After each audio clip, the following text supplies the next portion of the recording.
Subscribe and share my channel Sudarshana. నమస్కారం. Sudarshana YT ప్రేక్షకులకు స్వాగతం. శ్రీమద్ భగవద్గీత 17వ అధ్యాయము శ్రద్ధాత్రయ విభాగ యోగం నుండి శ్లోకములను నేర్చుకుందాం. ఓం శ్రీకృష్ణ పరబ్రహ్మణే నమః. శ్రీ గురుభ్యో నమః. శ్రీమద్ భగవద్గీత 17వ అధ్యాయము శ్రద్ధాత్రయ విభాగ యోగము 12వ శ్లోకము. శ్రీ భగవానువాచ అభిసంధాయతు ఫలం దంభార్థమపి చైవ యత్ యుజ్యతే భరతశ్రేష్ఠ తం యజ్ఞం విద్ధి రాజసం. అభిసంధాయతు ఫలం దంభార్థమపి చైవ యత్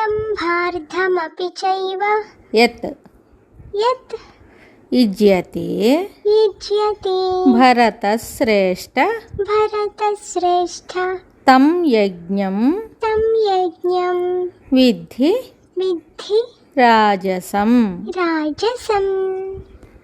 అభిసంధాయతు ఫలం దంభార్థమపి చైవ యత్ యుజ్యతే భరతశ్రేష్ఠ తం యజ్ఞం విద్ధి రాజసం.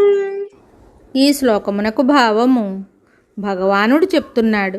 భరతవంశ శ్రేష్ఠుడవగు అర్జున, ఫలమును కోరియు డంబము కొరకును చేయబడు యజ్ఞమును రాజసమైన దానినిగా నీవు తెలుసుకొనుము. ఫలమును కోరి చేయబడు కర్మచే చిత్తశుద్ధి ఎప్పటికీ కలగనేరదు. చిత్తము శుద్ధము కానిచో ఆత్మతత్వము ప్రకాశింపదు.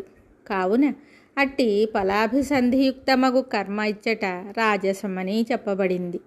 మరియు కేవలము పేరు ప్రఖ్యాతుల కొరకు, వేషము కొరకు, డంబము కొరకు చేయబడు కార్యమును రాజసమే అని ఇక్కడ చెప్పబడింది. కాబట్టి వానిని ఎవరునూ ఆశ్రయించరాదు. మరి ఒక శ్లోకంతో మళ్ళీ కలుద్దాం. శుభం. Subscribe and share my channel Sudarshana.